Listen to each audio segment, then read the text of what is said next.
Hello, everyone. Good evening or good afternoon. Different parts we are in the world. Good afternoon, good evening. Welcome to today's session. Okay, so before we kick off, can we know some people are already here? Hello to all of our mentors here already. Hello, Mr. Iben. Welcome. Hello, Bawa. You're welcome. Hello to Sunday Moses. You're also welcome. Hello to Joshua Adetunyi. You're welcome. It's 4 p.m. now, and you're welcome to the amazing lecture. Well, let's start way. It's here. We're here at Jiipcc Mentor Mentorship Program, and it's been an amazing 3 weeks. We're in the fourth week for this quarter. This is the first and second quarter for the year 2024, and we are looking at the beautiful world of IP, what IP can do, how IP can be utilized, the law governing IP, and so forth. And today is one of my favorite topics in the IP space, that is sports law. My name is Goslov Kamalani, and I'll be your moderator for today. It's such a pleasure being here with you and having us go through this amazing session, learning the law and how it governs sports. Over the years, sports practitioners have been making so much money from the field of sports. So you can imagine what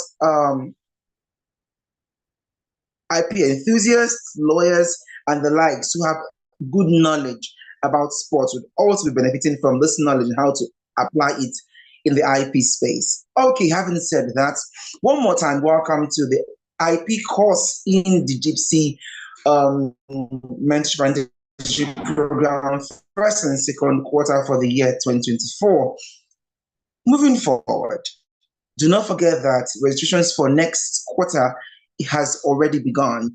You can register for either of our amazing or any of our amazing courses for the next quarter. Please get involved, get involved with the program.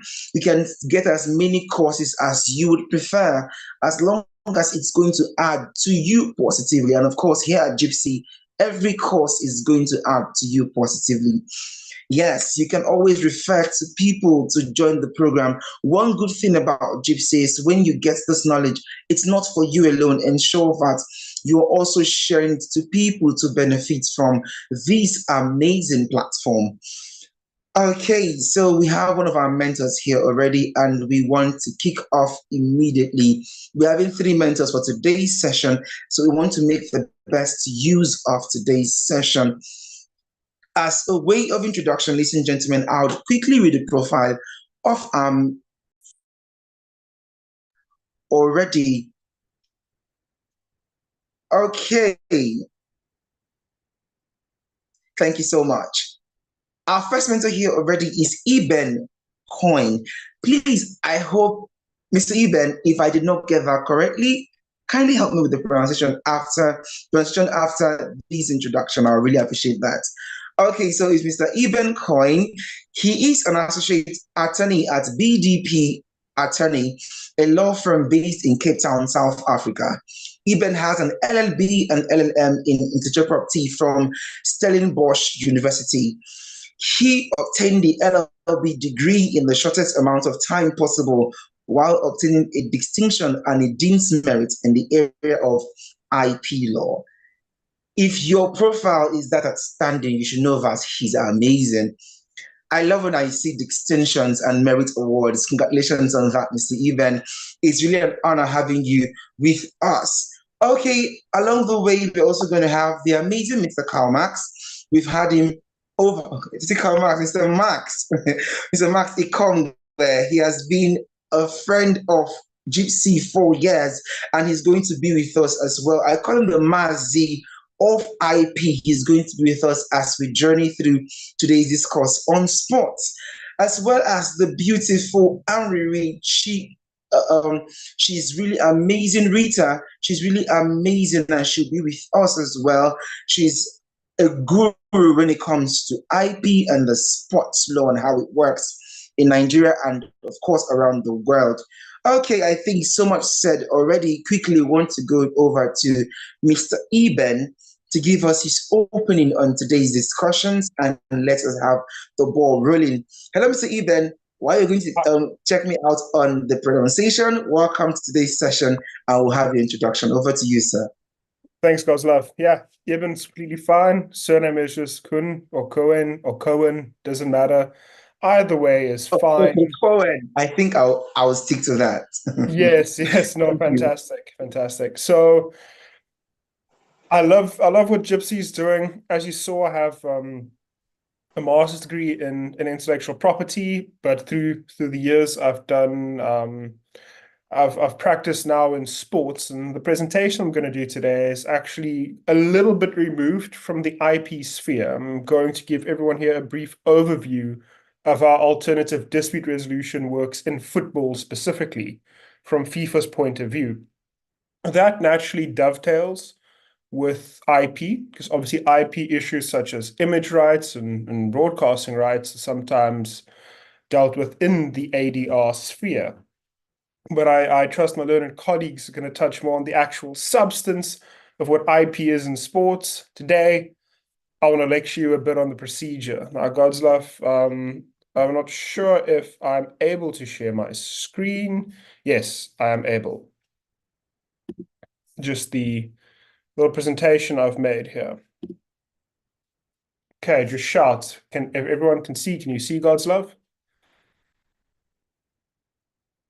Fantastic. So, alternative dispute resolution in football. What is it? But first of all, who am I? Why me? Why am I speaking to you? So, as God's love stated, my name is Eben Kun. I'm a practicing attorney in Cape Town, South Africa. I have an LLB and an LLM in intellectual property law. My practice in South Africa and worldwide focuses on sports, and I've appeared in, well, I say dozens, but I think it's closer to 100 cases in things like national dispute resolution chambers, FIFA, the Court of Arbitration for Sport, and appeals bodies worldwide. We've even done some anti-doping just for fun, but that's not what I'm going to focus on today. But in short, ADR is what I do. That's what I do every day. It's what I do every week. It's my bread and butter. The substance can be contract, employment, or IP, but it's what I do. Now, what is ADR and why specifically is ADR? Now, it goes back to the Olympic Charter. We all know what the Olympic body is, the IOC, the International Olympic Committee. After, I think, the 13th meeting of the committee in London in 1908, they drew up the Olympic Charter. And in it, it prohibited what's known as third-party influence in order to guarantee the autonomy of sport. What does that mean? Well, the autonomy of sport means sport does its own thing. It must not be influenced by governments, by politics, or by external parties. In order for it to flourish economically and on an integrity basis, it needs to do its own thing. And in that charter, the international federations that are subscribed to the Olympic Charter, which includes FIFA, it obligated them to establish and enforce rules in their sports in accordance with the Olympic spirit and in accordance with the Charter. And at the end of the day, that means your sport, football, has to be autonomous. So what's the effect of that been? Now, we look at the FIFA statutes.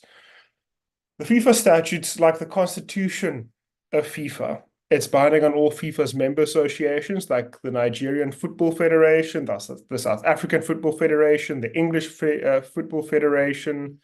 Every one of them has to comply with what's stated in the FIFA statutes.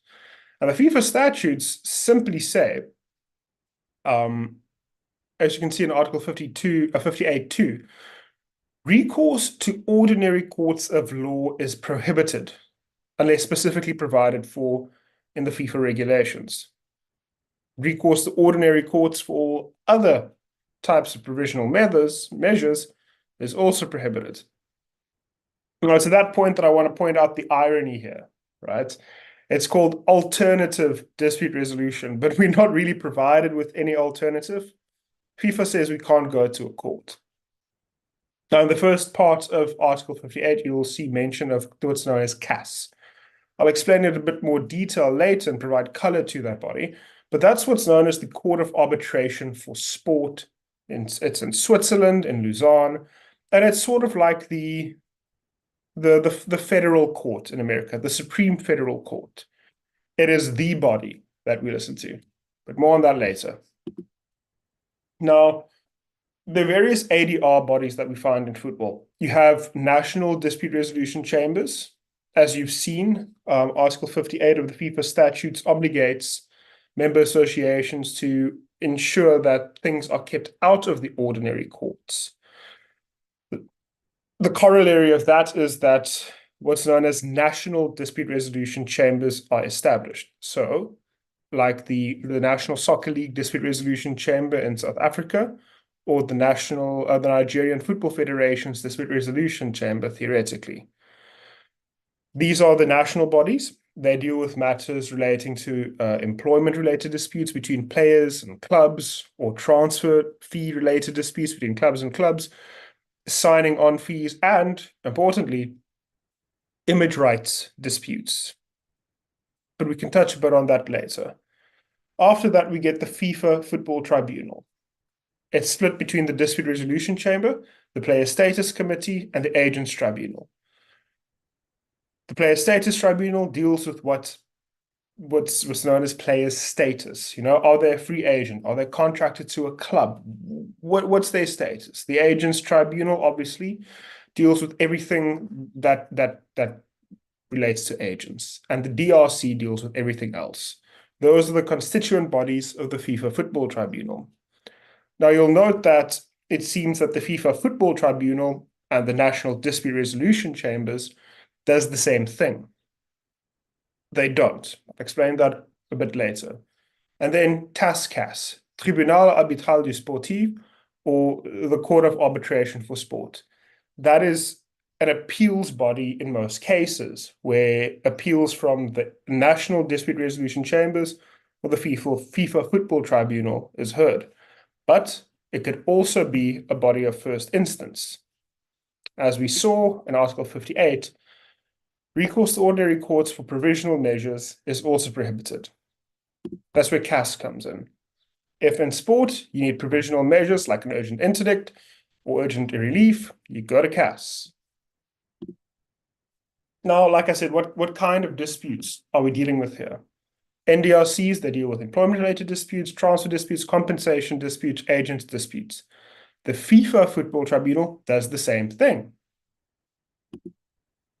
And this is what CAS does. CAS does appeals and then matters of first instance, like provisional measures or disputes between football federations or within football federations, or even sometimes governments and football federations. But that's a bit of a gray area. Now, the foreign element. Like we see the Football Tribunal of FIFA and the NDRCs, they deal with the same kinds of disputes. But do they? Yes and no. The National Dispute Resolution Chambers, the point of departure for them is that they deal with these types of disputes between members of their federations that have the same nationality. For example, the NDRC of Nigeria will deliberate on a matter dealing with a Nigerian player and a Nigerian club, right? It has jurisdiction on that level. But what happens if it's a Nigerian club and a South African player? The point of departure there is found in Article 22 of the FIFA RSTP, the Regulations on the Status and Transfer of Players.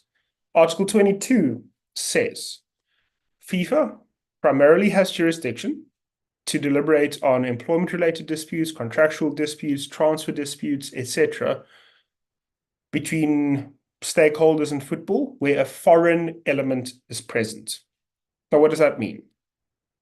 The foreign element, it's stated in the regulations and in the case law, is present when one party is foreign to another party in nationality.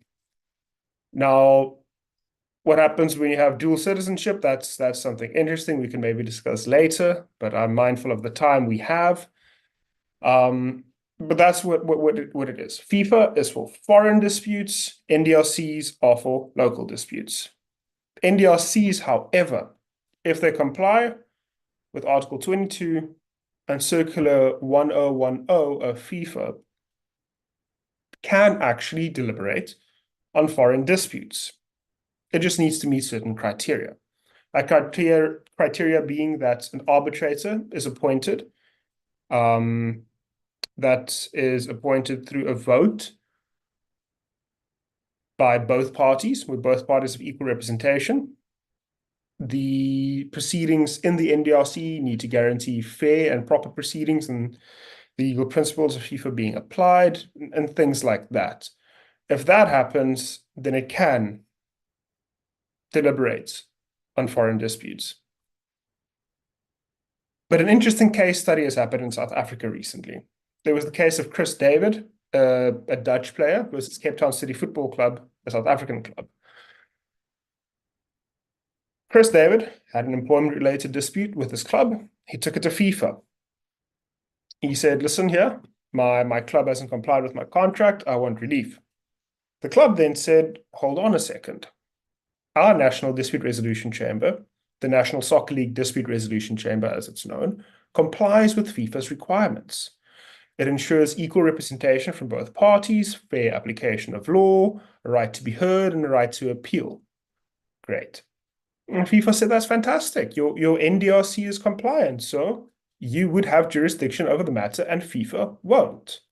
However, an interesting thing FIFA said here is that if you want your NDRC body to be compliant and hear foreign disputes, you need to ensure that your appeals body from that NDRC is also compliant. And in this case, that didn't happen. There was no evidence of the appeals body being compliant, and therefore FIFA said, okay, we have jurisdiction. So sad, too bad. But that's a bit of a tangent. Let's get back to the nub of the issue. Your NDRC, how do you ensure that it's proper? Well, FIFA has now introduced a new dispensation to the matter. Rather than having a compliance of NDRCs decided on a case-by-case basis through Article 22 of the RSTP or Circular 1010, they now introduce what's known as the National Dispute Resolution Chamber Recognition Principles. Now, oh, sorry, that's the end. That lays out what an NDRC needs to be compliant with in order for it to hear foreign disputes. And in order for you to be able to have your NDRC declared compliant as such, you need to apply for recognition through the FIFA legal portal. Now, briefly, I understand I went through this very quickly, and I'm sure there'll be questions afterwards, but that is, in a nutshell, how private arbitration and alternative dispute resolution works in football.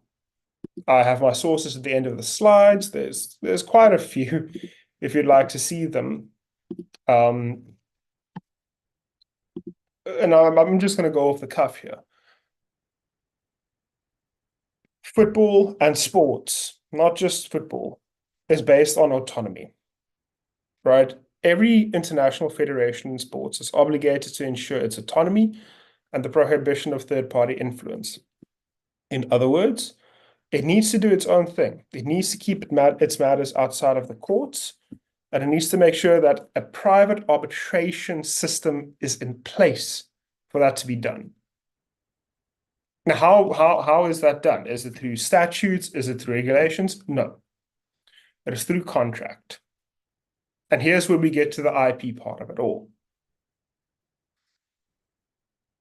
An arbitration agreement, in other words, consent to private arbitration, is found in your employment contract. Without it, you can't have private arbitration. You have to go to ordinary courts, which you're not allowed to do, we saw. So that means your contract of employment have to be drafted in a very specific way to make sure that private arbitration is provided for, but not only that. that the constituents of the intellectual property that flow from the relationships between the parties are also provided for. As we know, for international sports people, their relationships with their employment, especially in football, often results in copyright being produced, trademarks having to be registered, not necessarily patents or designs, but mostly copyrights, trademarks, and image rights. And whether or not image rights is actually part of IP instead of personality rights, that's an argument we can have another day. But what matters is that your employment contract is gospel. The contract between parties needs to cater for certain things. And if it doesn't, I mean, you're up a creek without a paddle. God's love, that's long and short from my side. I hope I didn't go too quickly. I hope I at least provided a bit of an overview for the listeners and the viewers to understand a bit about how ADR works. If you have any questions, feel free. I can talk about this for days on end. Thanks a lot. Thank you so much. Thank you. Yes, I can imagine, when this is something, like you said earlier, it's something you breathe, ADR. And funny enough, that was my dissertation back then when I was finishing up school. I did a lot of work on ADR. So I can say it's one part of law that just keeps going over there and beyond.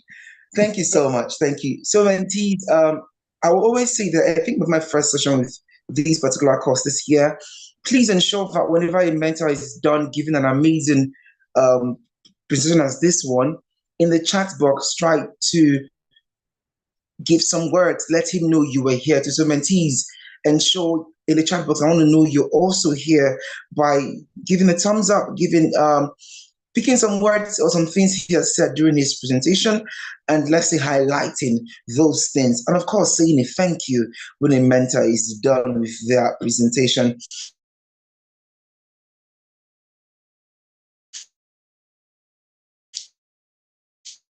Once again, Mr. Cohen, thank you so much for sports law, especially football.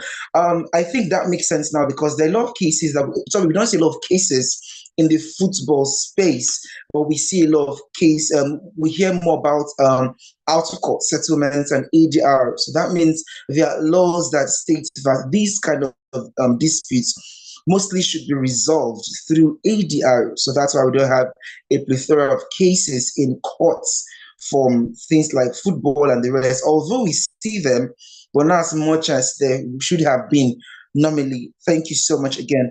Okay, I think Cynthia has dropped a question, but Cynthia, you permit us to have that question after now. Okay, I think he's given an answer to that in the chat box. Okay, while the class was going on, while Mr. Cohen was going on with his presentation, we had the Mazi of IP join us on the call. I'm talking about the amazing Mr. Max Ikongbe. A big welcome to you, sir. It's always a pleasure having you with us here at Jiipcc. Could you have had a fantastic day? And if you're ready to go, sir, the floor is yours for us to get more knowledge on sports and how the law regulates sports. Thank you so much, sir. Thank you, as always, God's love, for your very high-powered introduction. I mean, I believe I also came as a mentee today because when I heard Iben presenting, I was just soaking in and learning. Thanks so much, Iben. That was a fantastic presentation. I mean, I can't believe you in 15 minutes, you actually went through what essentially is the spine of sports dispute resolution, and you were able to come across so clearly. I think that was an excellent presentation. I mean, I won't add too much. I'll wait until the question and answer sessions at the end. I only want to just point out a few important things, which is that if you carefully follow the Iben's presentation, what it shows you there is that one of the major things that holds this, sports business together really is IP law that underlines sports business. I mean, sporting and athletics and all of that has always been there. But I think when the business became really big business, one of the major things that really created that boost in the sports industry is really the application of IP to sports and sporting events. Because before now, the primary channels of revenue for sports business would be selling tickets and such primary things. But I mean, IP has come and has brought a whole new world of opportunities in that area. I mean, Eben spoke about a few of them: image rights. There's merchandising. There's the licensing and all of that. And of course, underlying a lot of it is that because if you heard clearly what Eben said, what underlines or what gives power to, for instance, FIFA as a body is not necessarily any national law. Because, like he told you, one of the ground rules with sports, FIFA, for instance, is that national courts should not be involved. So it means the real power that FIFA has over the federations, over the footballers, and all of that is the fact that, for instance, the FIFA brand, the FIFA logo alone, if you are going to use it for any sporting event, as an athlete, if you are going to participate in any events that is a FIFA-related event, then you have to comply with their regulations. Why then? The question should ask simply is, why don't you just get angry and say, look, to hell with FIFA?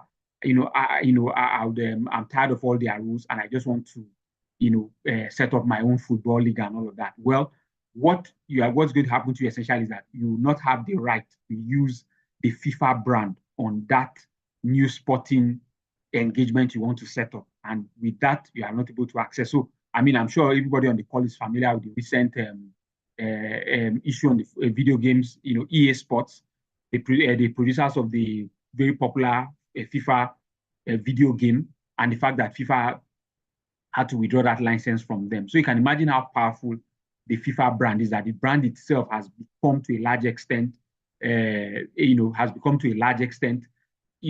mechanism that is really the enforcement power behind the power that FIFA has. And of course, when we get to the question and answer sessions, we'll look a lot more about it. But I would encourage you, if you want to come into the IP industry, sports law actually is one area where you can focus. I mean, it's just that in Nigeria, we have a lot of IP practitioners act as generalists. So the same IP practitioner is advising on patent, on designs, on trademark, on copyright, and all of that. But in the more advanced IP markets, people actually specialize. So I mean, Eben, for instance, is specialized in sports law. So, and I believe that is where we are headed, even in Nigeria, even though our market is not fully developed yet. But you should start thinking in that way from your formative stage. And if you are thinking of specializing, I would encourage you that sports law is one of the areas you can, put your focus on, and it will be a sure banker to really make good returns on. So let me let the session flow, and we'll come back during the Q&A.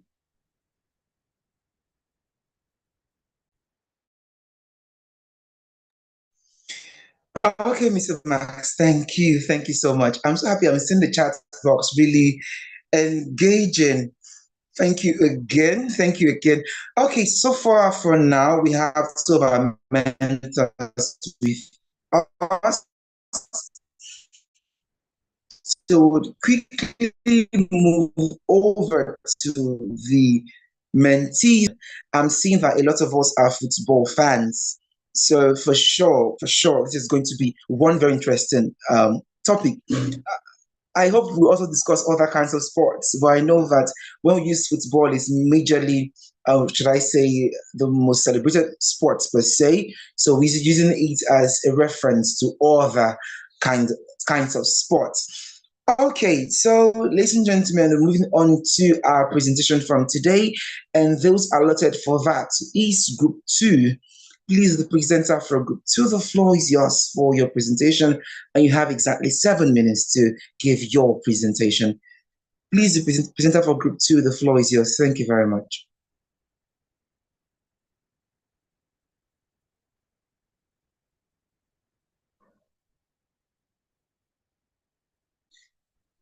So, Matthew, do not forget why the presenter gets ready for the presentation. If you have more questions on the topic, please get ready with your questions after the mentors have given their feedbacks. And would I say more explanation on today's topic, we'll be having a Q&A session. This for today's class, I think we want to have more live questions. You can use the emoji for raise of hands and unmute yourself, get your camera on, and ask the questions. I think our mentors also appreciate that, seeing your faces and then your voices as you ask these questions. Okay, so their presentation.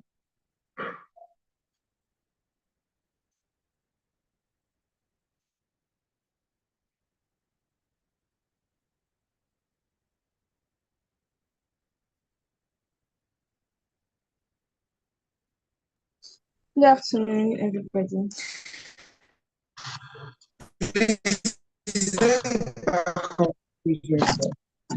Okay, hello, Alama Bawa. Okay, I'm sorry, I'll be Are you the presenter or the presenting my. backup? Can you hear me clearly? Okay, thank you very much.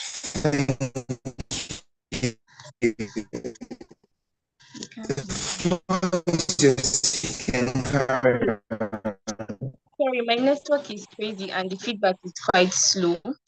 And since I was not prepared because I'm not the presenter for this, I'm having issues finding the document.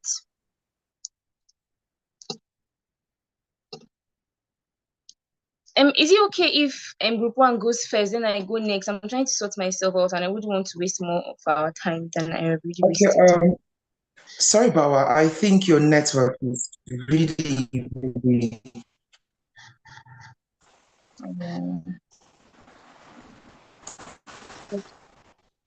Please, can you hear me? I can, but the feedback is slow. So the response is coming so late. Okay, no, sorry, Grace will be handling.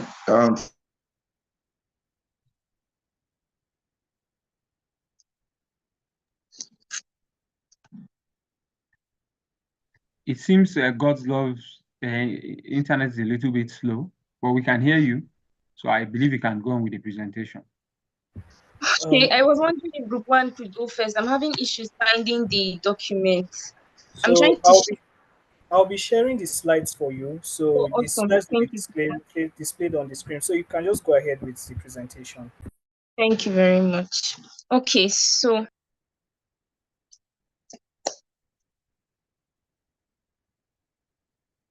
all right, awesome. So today we'll be talking on sports, business, and intellectual property and law, combination of all of those.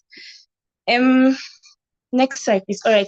Sports technology. We know that technology in sports has come a long way. Formerly, everybody would have to converge at stadiums and wherever to watch sports, and then sports was just plain and straightforward. Is either you're riding a bicycle and you're just riding the bicycle. And then we know that sometimes there are complications where some athletes, or what do they call them? Participants in sports, I think they're called athletes, have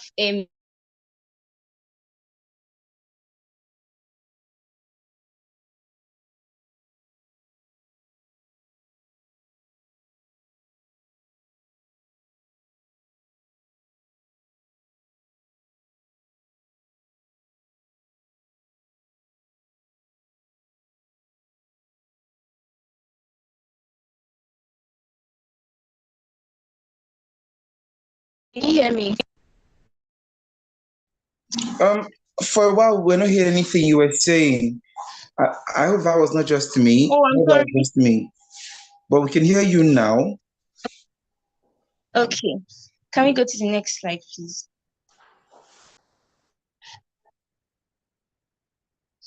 Okay. So when I said earlier that sports had developed in various ways and gave some example, like where cyclists have to cycle and then some of them might slump while participating in their activities, and then we wonder what's wrong with them. Here are some of the ways that sports have developed with technology involved with them. We now have sports gears and apparels which help in increasing still players' performances. LZR, that's the full body suit for swimmers, yes, for speedo. Helmets in reducing the likelihood of brain surgery due to damages from falls and the rest. Then wearables like monitors, like I mentioned earlier, monitors for monitoring their heart rate to ensure that all things go well in that region. Next slide, please. data analysis is very important in sports. It's important everywhere, but also in sports. We're going to try to put it in with our focus on sports. It's important because it helps to analyze athletes' sporting performances more accurately. Athletes train with sensors that can quickly transfer performance measurements to computer devices, also for global positioning systems to track and collect and visualize data on players' performances. Coaches located abroad can remotely analyze by clicking buttons to check performances of their players. Next slide, please. Yes, then there's what we call antitrust laws. They're also known as competition laws. They are statutes developed by the government to protect consumers from predatory business practices and ensure fair marketplace. Then they also shape financial operations of professional sports leagues and the players, including salaries, broadcasting rights, and likes of that. It's a case where a case of issue of antitrust in sport is proposed European Super League, which highlighted the tension between sports governance, and competition laws.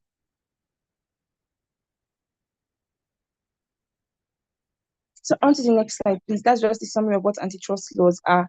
Then are there regulatory bodies that govern compliance and governance? Definitely there are. We have FIFA. FIFA is for football actually. And then International Olympic Committee, which governs Olympic activities. We have like races actually, mostly track events. Yes, next slide, please. So since FIFA is worldwide, I think FIFA is the supreme body for football in the world. And under that, we have other sports bodies in Nigeria, and here we're not streamlining it to football. We have Ministry of Youth and Sport Development, National Sports Commission, Sports Federation, NFF, AFN, NTF. We have National Institute for Sports, National Sports Policy, and National Sports Competition. Sorry, I don't think the last sport is supposed to be there. Yes, on to the next slide, please. Yes, there's also anti-doping bodies. They ensure regular drug testing and ensure that athletes do not use banned substances such as Indian hemp or cocaine to boost their performances during sports. It's good that it is just the athletes and players play and perform based on their own strengths and abilities from training without having any substance in their body to boost performance and the rest. Under some anti-doping bodies we have are the World Anti-Doping Agency, United States Anti-Doping Agency, and National Anti-Doping Committee in Nigeria. Next slide, please. All right, so dispute resolution in sports, which is what we're trying to focus on. Dispute resolution in sports utilizes methods like mediation, arbitration, like we all know, to resolve various sports-related conflicts. Up until Mr. Cohen spoke, I was always wondering why we never see people like Ronaldo go to court and say something happened and this is it. We never have them have the usual sitting like we have for other kinds of professions. And he has explained to us why. Okay, we have the alternative dispute resolution offers confidential and less formal and it's not cost. Sorry, I'm gathering my words together. ADR is confidential. It has less cost incurred and it is less formal than regular litigation as we know it to be. Mediation is a form that fosters win-win agreements and preserves relationship. Arbitration involves impartial arbitrators making final and binding decisions in related matters, as we all know it to be. On to the next slide, please. Example of ADR organizations, we have the American Arbitration Association, Court of Arbitration for Sports, and WIPO that we are aware of. That's next slide, please. Are there career opportunities in sports? Most definitely. We have sports management, and under sports management, we have sports agents, sports events coordinators, team managers, marketing managers, and athletic director. You can have people work under sports law firms as sports lawyers or legal advisors. You can have people working under sports marketing agencies, and they can serve as marketing managers. Sorry, I think that's supposed to be marketing. Sports marketing managers, sponsorship and coordinators, social media managers, brand managers. On to next, please. And we also have governing bodies. Yes, compliance officers, sports administrators. Then under regulatory compliance, they can work as compliance analysts or managers. Next slide, please. Okay, in relation to IP, some functions include providing legal advice for different transactions. These are also career opportunities, things that you can do as an IP enthusiast in sports law. You can provide legal advice for different transactions and questions that may arise. You can draft and review different layers of agreements, that's the contracts between players and companies and all. Conduct due diligence in corporate dealings between companies and other entities. Contract negotiation and management, assessment and registration of IP rights, formulation of IP strategy, and enforcement of IP against infringement. In events of disputes, they also can formulate an advice on optimal processes for resolution of disputes. That's the ADR method we talked about earlier. Next slide, please. Okay, I think that's the end of our presentation. Thank you. Thank you very much. I hope this was elaborate enough.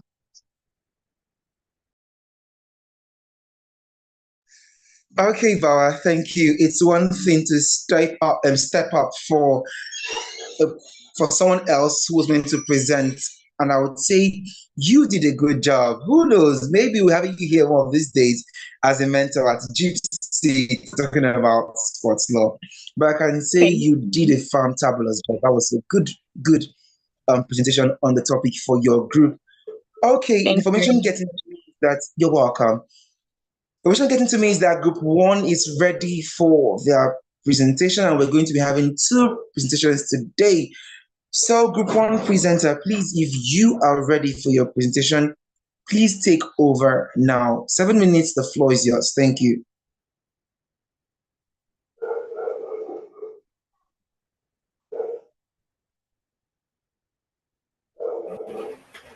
Hello, can you hear me? Yes, please, can hear you. Good evening. Hello. Okay. Good evening, sir. I'm trying to share my screen. Okay, Mr. Joshua, go ahead, please. Okay.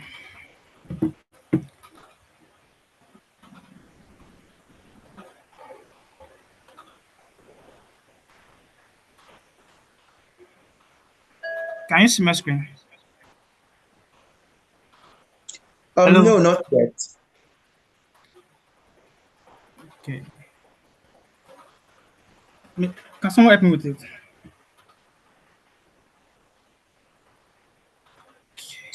We can see your Okay, I screen think now. this is okay. Good afternoon, everyone. My name is Joshua, and I'll be presenting for Group 1. The first slide, please. The topic for this week is intellectual property for sport business, and the subtopics we are going to look under sponsorship and endorsement, broadcasting rights, merchandising and licensing, athlete contract and collective bargaining, intellectual protection, property protection. Okay. So generally, intellectual property is a category of property that includes intangible creation of the human intellect, it is creation of the mind. So when we're talking about IP, we're talking about something that you create from your mind, not something that you just copy or you just find out there. It's something that you yourself you're able to come up with the ideas, the things that you just come up with, probably to make life easier or things that you love doing and you are creating probably music and all. So once it's come from your mind, and it's original, then you are entitled for protection under intellectual property rights. And these articles tend to explain the contractual nature of sponsorship, endorsement, broadcasting rights, merchandising, licensing, athletes contract, collective bargaining, and intellectual property protection. Next slide, please. What is contract? We want to understand what contract is. Contract is a legally binding agreement between two or more parties that establishes rights, obligations, and remedy enforceable by law. Uh, Simply put, in a Latin maxim, contract is consensus ad idem. That's when two more people come together to do something. So that, and we have what makes a valid contract. Then we have what we know as the element of contract, the offer, the acceptance, the intention to enter a legal relation. Then we have consideration and capacity. So once all these things are present, then we can see we have a valid contract. Then what is contract negotiation? So I hope I'm not too fast, sir. Hello, hello, can anyone hear me? Your pace is okay. Your pace is okay. Okay, thank you very much, sir. So, what is contract negotiation? Contract negotiation is a process of discussing, bargaining, and reaching an agreement between two or more parties regarding the terms and conditions of the contract. Simply put, if, for example, as an individual, I want to buy a let's say, land, I want to buy a land at a particular place, then I meet with the buyer, then we talk, making an offer, counter offer, and law. So, yeah, so that process is the negotiation. We're trying to reach a particular, and that okay, this is what I want to buy, this is the amount I will pay. So the next slide. So sponsorship. So many people have been hearing this word and they understand what it means because most times people say they need someone to sponsor them, probably their educations, they want to do something, they don't have enough money and all, but they need someone to help them with that. So that's what sponsor technically means, helping someone by putting or spending money in whatever ventures they want to do. So according to Cambridge Dictionary, sponsorship is the money that is given, usually by a company, to support a person, organization, or for an activity. So in sports, sponsorship is in sport dates back to 1928 with the first deal between Coca-Cola and the Olympic Games, a partnership that continues to this day. Sport sponsorship is a financial support of a sport based on event, organization, or performer by an outside entity, be it a person or an organization. It is a business arrangement whereby the sponsor gives money to the sponsee in exchange for a specific set of rights. The sponsor essentially uses those rights to increase brand recognition, visibility, and customers' loyalty, generating a favorable public recognition. In a nutshell, what I'm trying to say is sponsorship happens when a business, for example, Coca-Cola, decide that you want to sponsor probably you want to talk about sport, maybe football for example. You want to sponsor a team in maybe Africa to AFCON, then it's going to give them money. Then maybe the team is going to put the logo or the name of Coca-Cola on top of their shirt for to widen their recognition, public and all. So they are giving this team money for them to be able to help their public recognition. Next slide, please.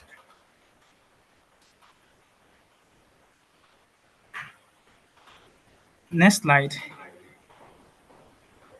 Okay, endorsement.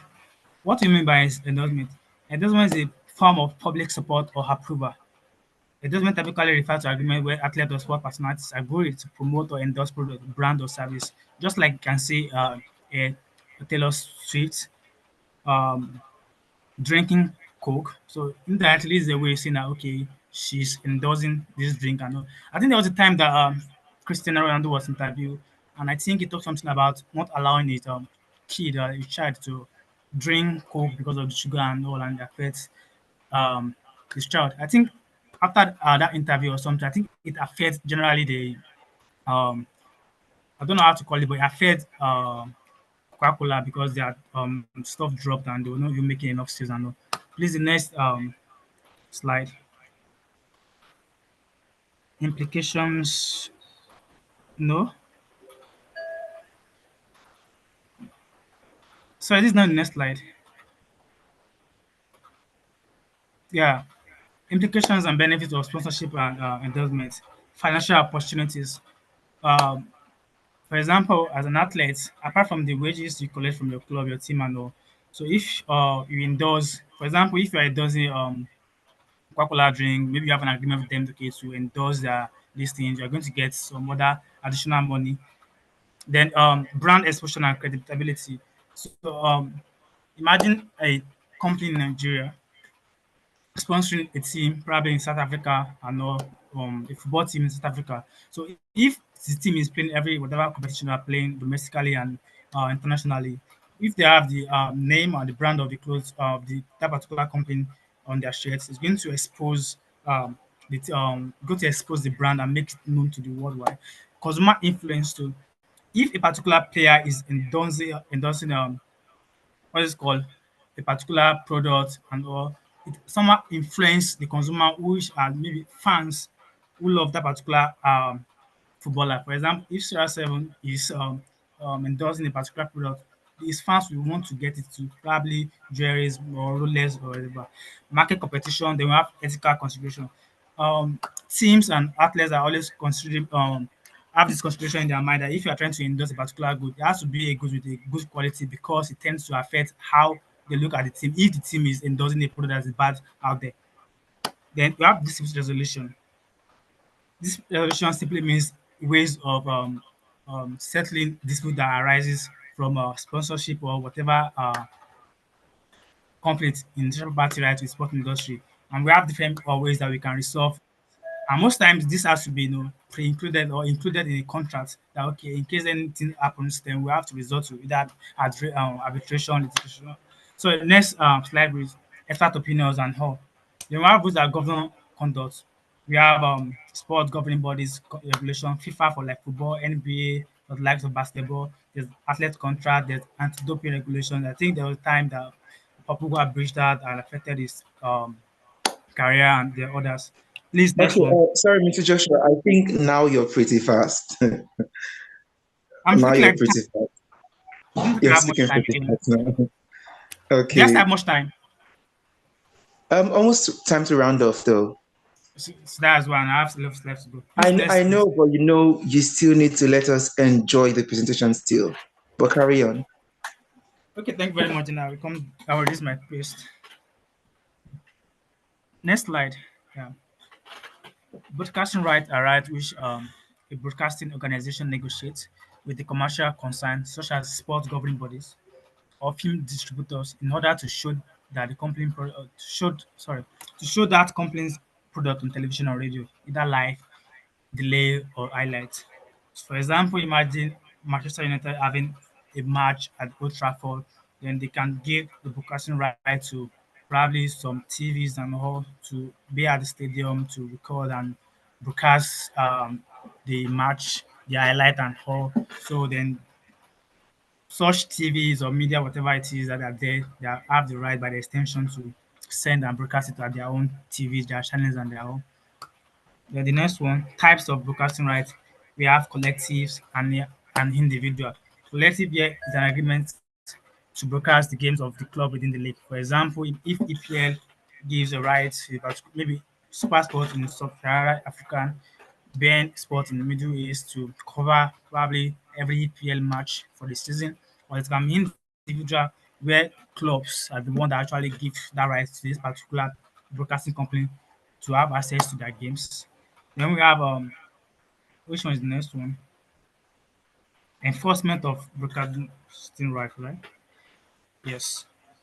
Right involves ensuring that broadcasting right involves ensuring that the broadcaster have the legal permission. So what you must be saying is like, if I'm broadcasting this, then first it must be shown that I have this right by, for example, Manchester United or HPL to actually do this. Then if I have the right, then I can enforce this right if it's infringed on.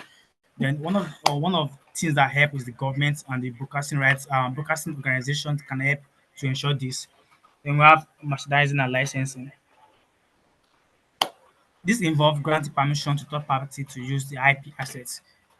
Merchandising typically refers to the creation and sale of products featuring characters, logo, and other elements associated with IP. Those this refers to the sale, but it's not the outright sale of these products or of this IP because the creators still have the ownership to it, but it's giving um how do I put it, giving the permission for this person to use it as in some areas and licensing about the rights to use this in way as film, videos, games, consumer product and all. Next slide. Legal aspects of merchandise agreement. The parties involved, that is the licensee and licensor, must be clearly stated. The scope of the license, that is the right that are entailed in the contract, what you have to, what you can do, what you can't do, how to do that. You can't further licenses to the third party again and all must be well stated there.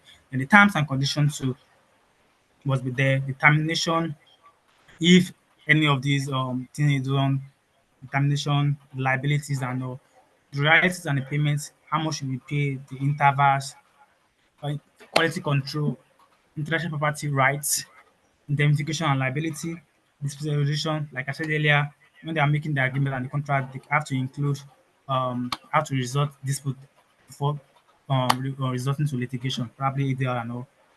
The athlete contract, I think I'm almost done. Athlete contract are legal agreement between athletes and sports team, organizations, sponsors, or other entities. This contract outline the terms and conditions of the athlete engagement, including the rights, responsibility, compensation, and duration of the agreement. I think it's simple as that. This is the next one. Legal issues related to athletes.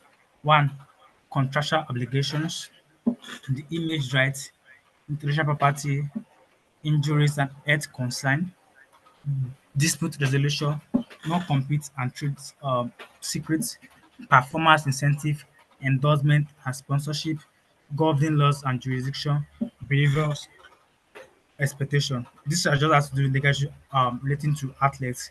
At least they have to understand their obligations, what they have to do, the intellectual property rights, in case there's any disputes, the governing laws govern that particular dispute, the jurisdiction, the laws that applies and all. Then the next one we have collective bargaining. This is a process of negotiation through which the worker as a whole, rather than an individual, negotiates with their employer. This means workers are often able to secure better pay and working conditions. In the concept of sport, owners and players, participants negotiate their terms and conditions with benefits that benefit the team as a whole. This negotiation, once concluded, lead to a collective bargaining agreement, which is legally enforceable in a commercial agreement governing the relationship between the sportsmen and the women and their club. However, collective bargaining agreement in sport is merely a US model for now, though they are used to some extent in UK sport. For instance, the Professional Football Competition Committee, incorporated under the rules of the FA and Premier League, forms part of the collective bargaining agreement with professional football association. Just like coming together to negotiate your term, probably electing someone as supplier to lead, or to have an agreement with the management that okay, this team, this is what we want. For example, in the football environment, probably the equipment in the gym are not okay and it's not helping the players perform better out there. They want it to they want the equipment to be worked upon and to bring new ones, or probably the team has been on the winning streak and having a lot of revenue to the club by winning competition and all, and the wages still remain the same. Is the form of talking about everything to the employer or to the management. One, the next one, please. Things to discuss during the collective bargaining process. These are the Okay, wages. Joshua, I think at this point you begin to round off, please. Thank you. Yes, I just have one more slide to go. Wages, Uh, hours, condition of employment. I think I explained this at the previous slide. The last one, please. Intellectual property protection. Protecting intellectual property in sport involve implementing various strategies tailored to safeguard trademark, copyright, patent, trade secret, while addressing challenges such as counterfeiting and piracy. To understand that trademark, these are marks that distinct your particular, maybe your company, your business from that of your competitor. So to safeguard your trademark, you understand how it works. A trademark card, you have to register and make sure that you have your certificate of registration. Then copyright, it must be expressed, new and fixed, patent and all. Follow that process. Then you know that you police your works and all. I think we come to the end of the position right now. Thank you very much. Okay, Mr. Joshua, thank you. Thank you to Group One for that presentation. Thank you so much. Okay, so that was basically the intro to sports law and how IP regulates it. Although Group One, I think I was really wishing to see more about documents. So I think to our mentors, when they are giving their responses on the presentations as well as further information to us based on today's topic. We'd love to know what documents most often for merchandising, for licensing, for sponsorship, for endorsements, what kind of documents would we see there? Because these documents are really, really important and knowing how to navigate them and the proper, should I say, clauses or parts of these kinds of documents will be necessary, as well as when merchandising during endorsements, sponsorships, and the rest. What kind of IP usually comes to play there? What kind of IP would be more viable in those kinds of within those parts of, let's say, the sports law? Okay, so one more time, thank you to both presenters from Group 1 and Group 2. I'll be moving back to our mentors to give us the feedback on the presentations, the slides, as well as, would I say, more explanations on today's topic. So, okay, I'll go back to Mr. Cohen. Thank you so much, sir. There we go. Thanks, God's love. Yeah, fortunately, I think I pasted some questions into the question box. Yeah, I did pose one to Marks, but let me rather speak to Bawa.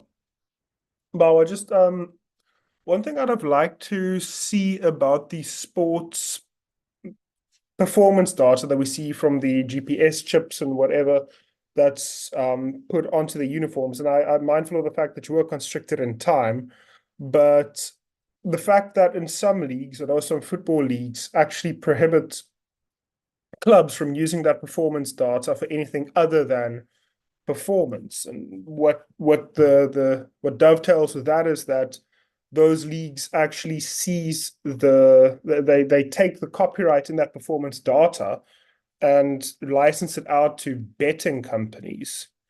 I just wanted to see, well, first of all, what your take is on that. I think it's more a moral question than really a copyright question, because it doesn't sit right with me that the biometrics are treated like that. But I'd have liked to just see just a little touch on the mechanisms of how we can take that IP and put it back in the hands of the players. Yeah, so that's just my first one, God's love. I can chat about the other presentation after this one, if that's fine.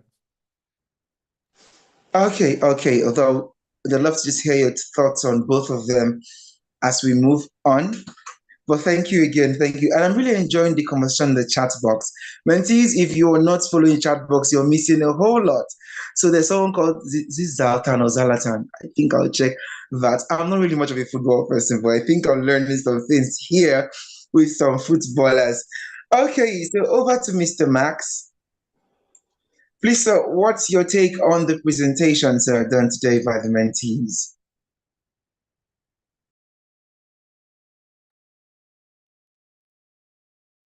Okay, thank you. Can you hear me now? Apologies. I didn't know my mic was muted and I was speaking. Yes, sir, we can hear you. So I thought it was an interesting presentation by both groups. At least on the surface level for me, I'm quite satisfied that both groups did quite a deep dive into sports law. I mean, if you're following the conversation on the chat, sports law actually is one of the places where even IP law works quite differently. So for me, for instance, essentially I'm more of an IP lawyer, not necessarily a sports lawyer. So the first times I, followed IP law into sports, I found it a little strange because I thought IP was being used in unusual ways in that industry. And I think that's essentially what has happened. That IP is used, in a way to almost turbocharge revenue in the sports industry, and because of IP, all kinds of secondary and tertiary income streams are available to, in the sports industry. and the sports industry, of course, has used IP, and even conventional IP in a sense is beginning to see new use cases for IP that I would say maybe in other, maybe for instance, in entertainment and recreational industry was overlooked, but in the sports industry is used to a higher limit. But just a few things.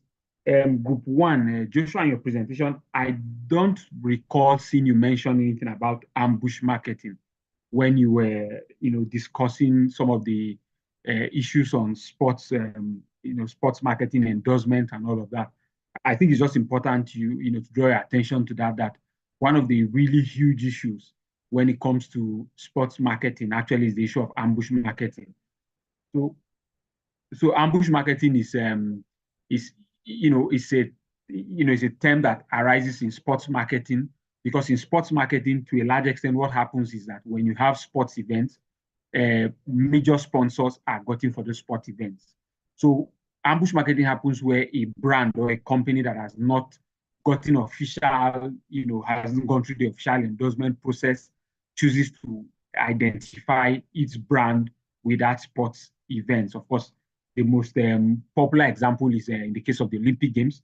So you see companies that have not exactly gotten a sponsorship deal with the Olympic Games come to say something like the official drink or the official snack of the 2022 Olympics and all of that. So it's a huge issue, because in doing that, what those brands are doing is that they are disincentivizing sponsorships of those events. Because if I'm a big brand and I've paid $20 million to be a headline sponsor at a sport event, and some other company who paid nothing at all is able to go on social media and still promote itself as a sponsor of that event, then it tells me that, look, when the next version of that event comes around, why should I pay that amount of money when I'm not giving any exclusivity and any other person who has not paid is able to use that brand? So so ambush marketing is a huge issue.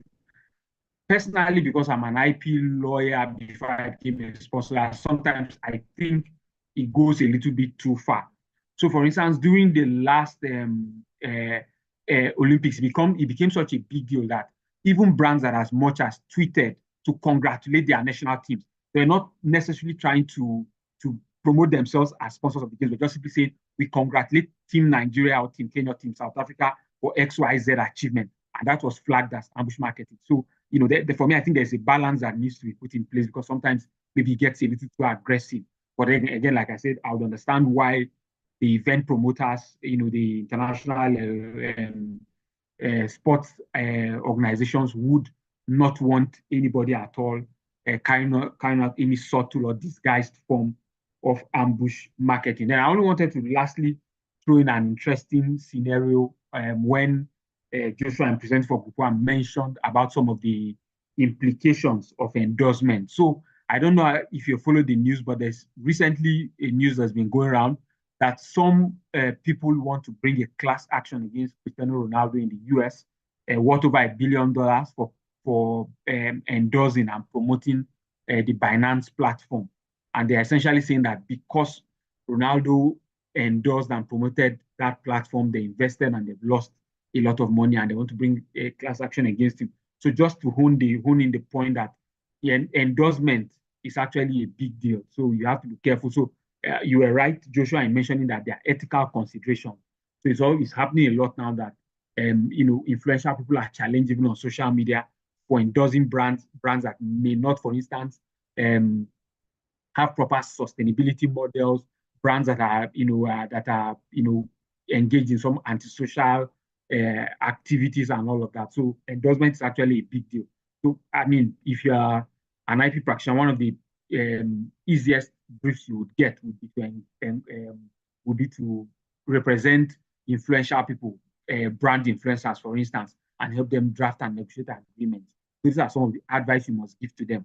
That they have to do due diligence and be careful, what product they are endorsing and what product they are giving any promotional airtime to, because if any problems happen, they might incur tertiary or sometimes even primary liability for endorsing those brands. So it's something you have in mind when you have the opportunity of advising sports personalities and other influencers.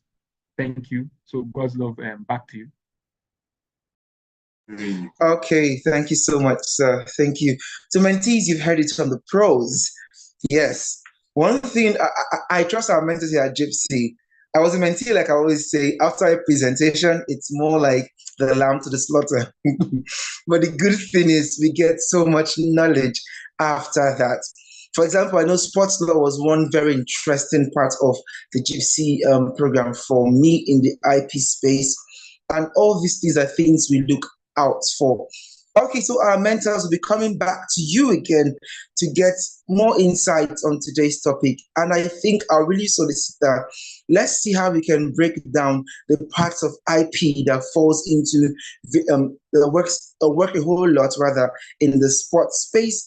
The trademark, I know for sure there's so much trademark happening there. The copyrights, industrial property, maybe trade secrets, patents, of course, how they work and how they intertwine with the merchandising and other aspects of the sports law. I know Mr. Max also said that sometimes the sports law seems quite sui generis in terms of IP, that there are things that are not so IP stereotyped when it comes to sports law, but at least the romance between sports law and or IP rather, and how it relates to sports law. So I'll be coming back to our mentors again. Okay, Mr. Cohen, over to you now. Thank you so much. Thanks, God's love.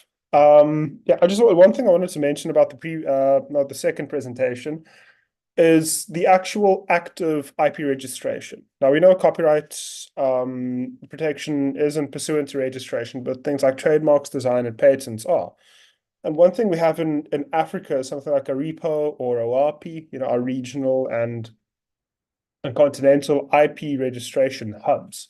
I'd have liked just to see a bit more on how that operates, because it is something quite, like you said, sui generis in this sphere. And one thing I think that's rather interesting, and it's actually a chat we had in the meeting chat, is the concept of collective bargaining with IP, where players or athletes through their unions or through a collective bargaining instrument actually collectively bargain with their intellectual property to get higher commercial agreements.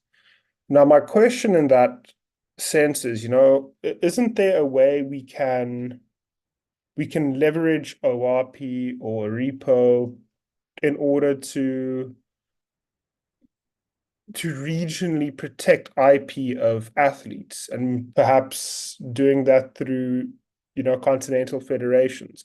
It's a bit of a tangent, it's a bit of a niche, but it's one thing I think I'd like the mentees to look at, How can we, first of all, how does our regional IP protection and registration work? And secondly, how can we use that to protect our athletes?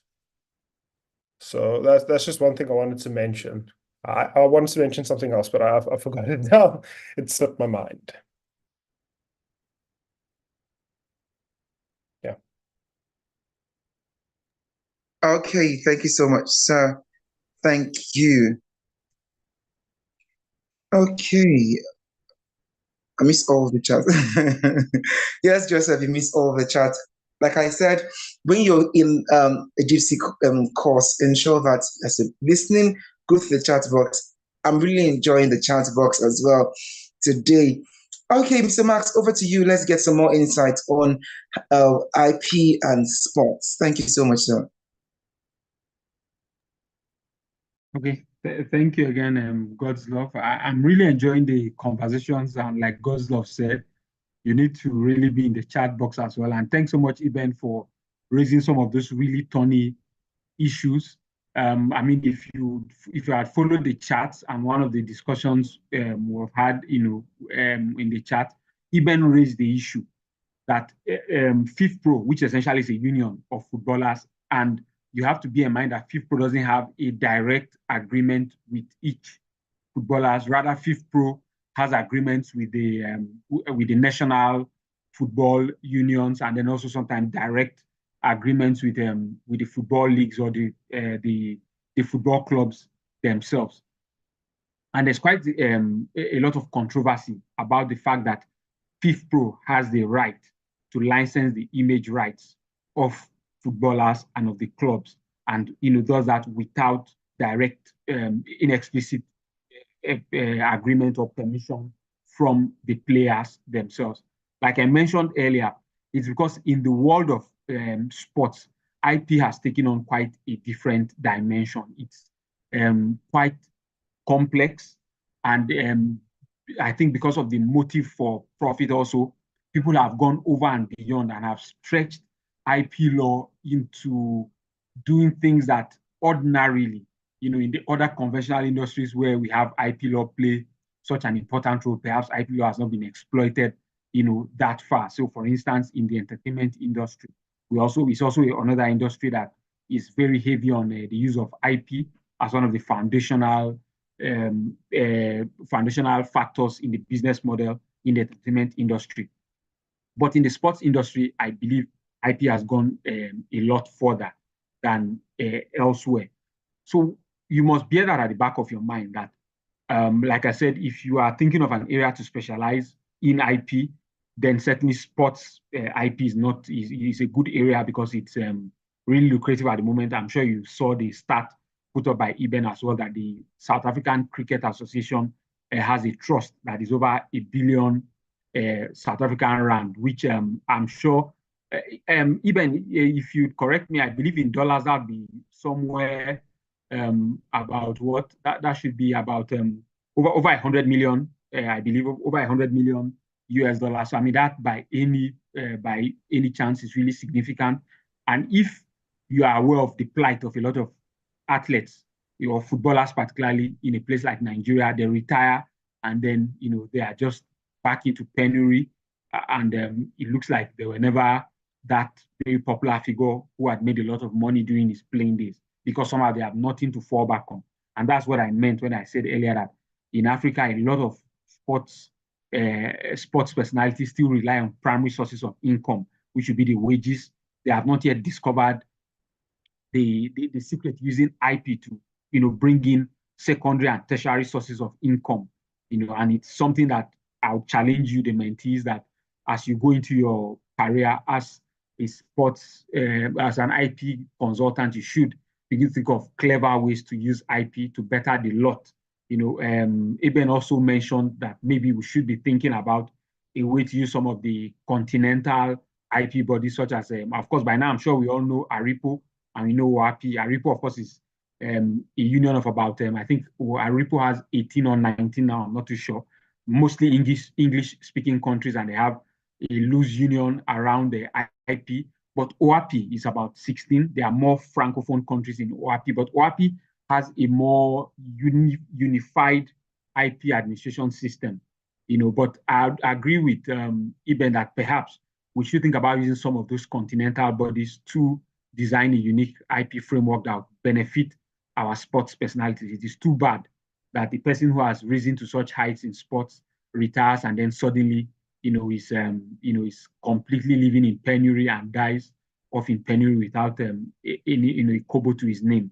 So I think there's a lot more we can do as IP professionals to help people connect with the power of IP and help them maximize that and increase their income. Yeah, okay, even that $1 billion South African rand is about 50 million US dollars, which of course by any metrics is still a huge amount of money to just make from what would normally have been considered residual income. I mean, if they didn't play their game well, that would have been income that would not have even come in at all. So by any stretch, that is really a really good success story that should be replicated across Africa. So Goslow, back to you.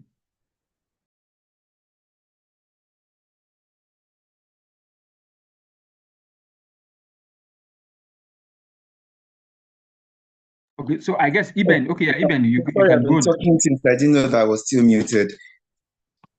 Yeah, actually, yeah. Well, I'm actually on the platform now. Something Cynthia mentioned, a little discourse her and I had.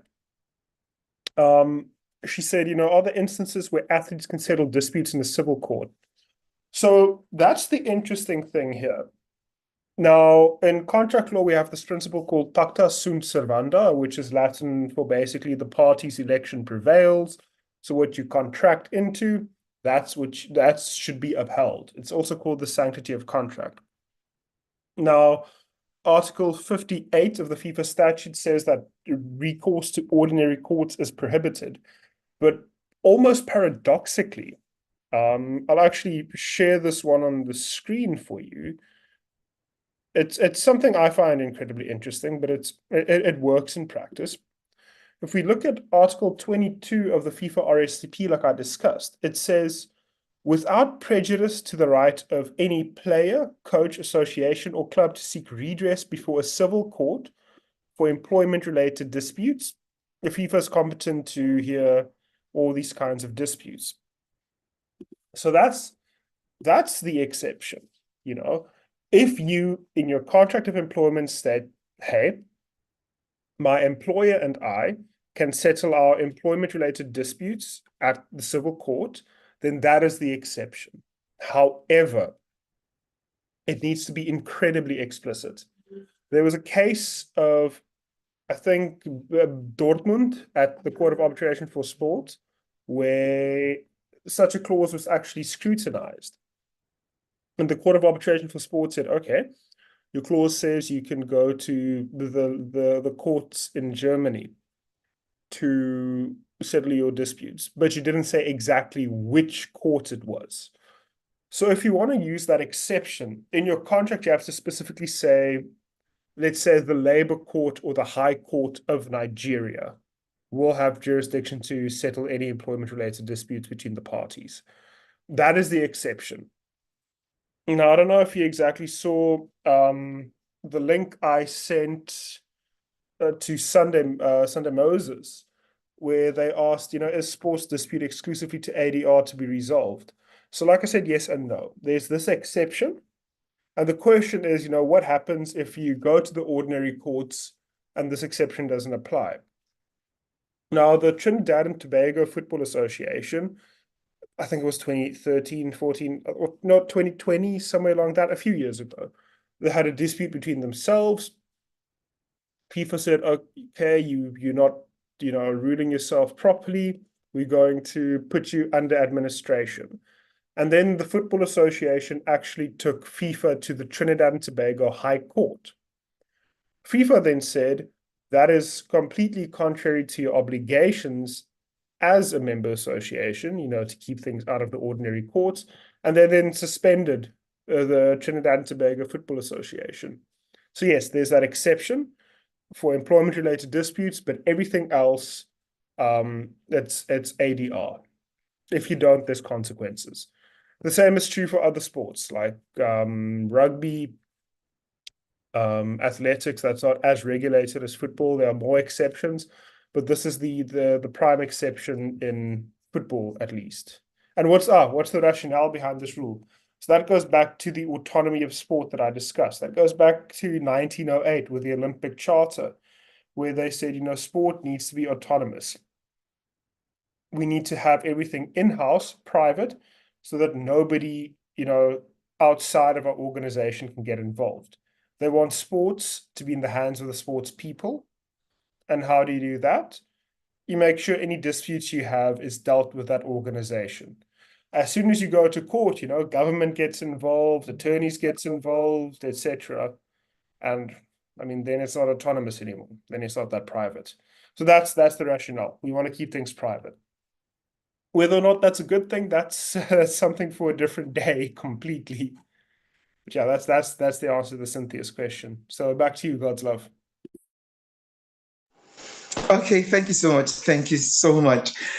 Okay, so mentees, the floor is open. Let's get those questions coming so our mentors can handle those questions. Don't forget, you can actually ask your question live. You might not need to type it. Just survive with an emoji of a raise of hand, and we'll just call on you. You ask the question, we get to see your face and no more. Okay, please, our mentors, the mentees are asking if it will be possible to get your slides. I think that is up to the mentors. or from week one. I think it's up to the mentors, Mr. Joshua. But again, we speak with the management of Jiipcc to see if that is possible. But I believe some of these works are private copyrighted works of these mentors. So you can always go on YouTube to rewatch the session. I think it will also help out. But we'll surely reach out to the mentors to know if it's possible to get these materials. Some materials might be personal to them as they use them for their teaching purposes, but that's fine. Okay, so we're open to more questions. Mentees, over to you. Come on, we have sports gurus in the house, IP gurus in the house. It's time to ask them these questions. And let's see how that works. Okay. Thank you so much, Mr. Cohen. Mr. Cohen has said he would make his slide available to Jiipcc to distribute to the mentees. Thank you so much. So someone is going to have so much knowledge when it comes to alternative dispute resolution and how it works in sports, especially the football area aspects of sports law. Thank you so much, sir. Thank you. Come on, mentees. I'm looking for those questions. Okay, so I'll start with these. Please, to our mentors, when we're looking at merchandising. You have someone raising their hand. Okay, I'm trying to see. Okay. Hello, Charles. Charles, please go ahead with your question. Good evening, everybody. Good evening to the mentors, the moderator, and everything. So my question is, for instance, now in terms of let's say sponsorship now for like a jersey, and then the player is from like a Muslim background, right? And then the sponsorship, this is about gambling, and to the person's religious belief is against like wearing, like he's against advertising such kind of jersey, right? Like I think one of the incidents happened in Everton where Idrissa Gonagori was against like wearing something relating to sports betting and all of that. So now my question is, if in that kind of situation that happens and the player is in a particular club and then the club wants to sanction a sponsorship for a gambling this thing, what do you think the player should do, especially if the player resorts to saying that he doesn't want to play or he doesn't want to wear that kind of this thing? So what should be done about that kind of situation?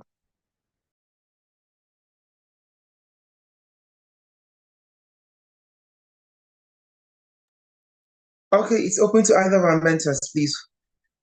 We would love to jump on that question. Okay, so I believe Iben would give a more comprehensive answer, but I'll mention a few things because the question you have raised actually is a very important question. But remember, there was something foundational that Iben stated, that when it comes to the world of sports, what really governs is contract.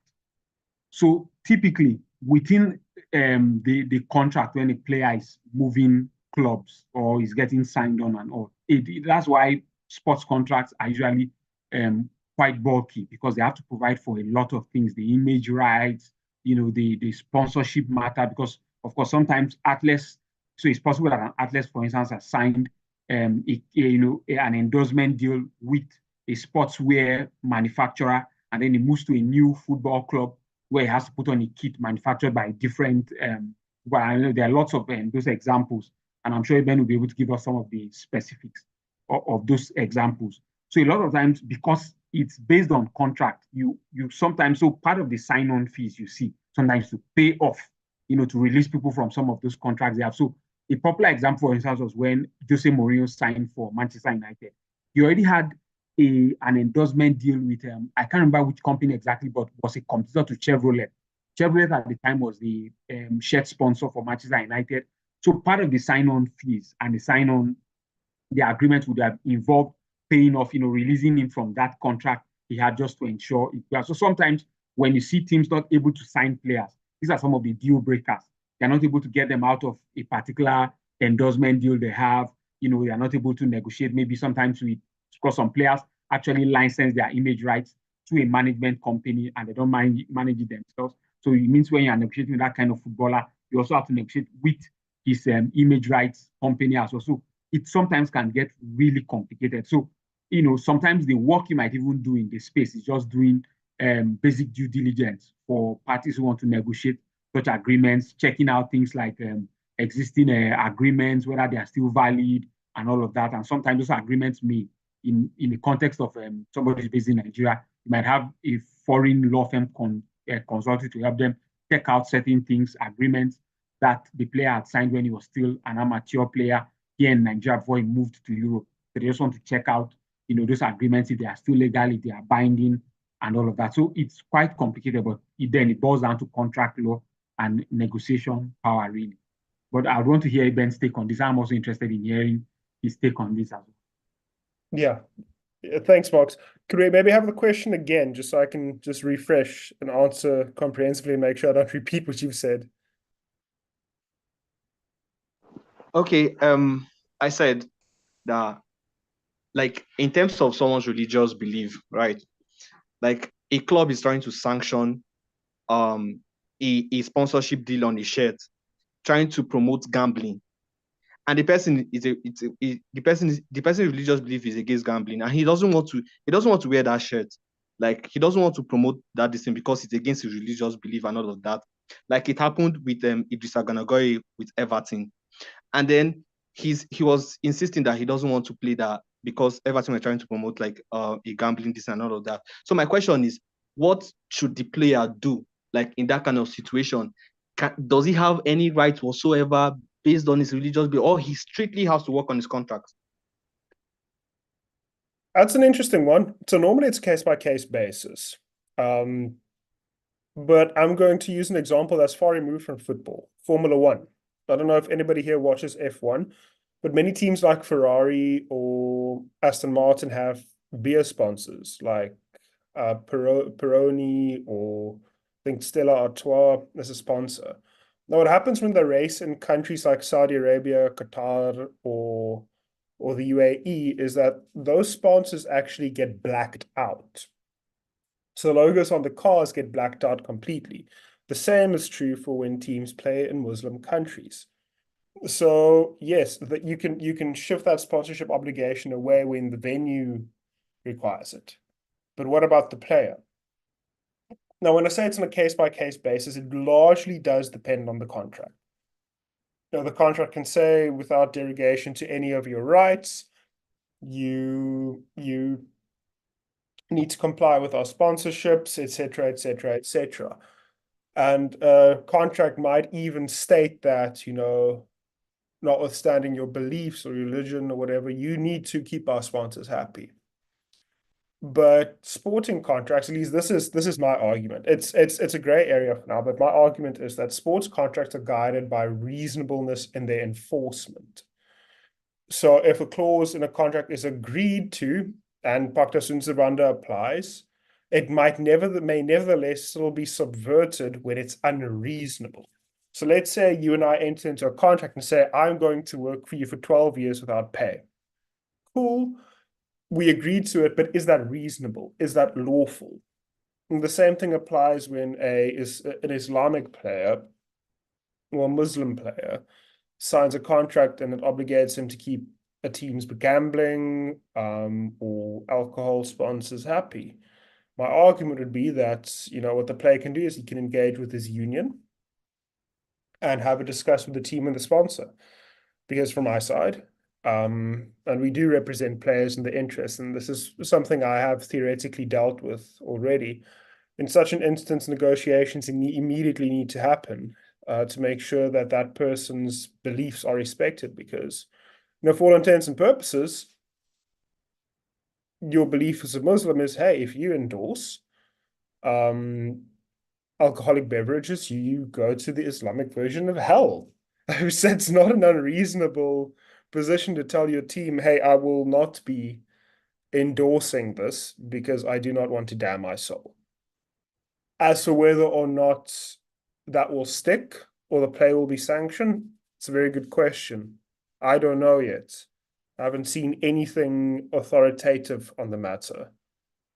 But my gut reaction is that the player should be able to get out of it if their beliefs dictate it. If it's a frivolous belief, then by all means, no. If it's genuine religious conviction, then yes. I hope that answers the question. I know I went on a tangent there. Okay. I think I was also very interested in this particular question because for sure, that thin line between belief and then the contract basis.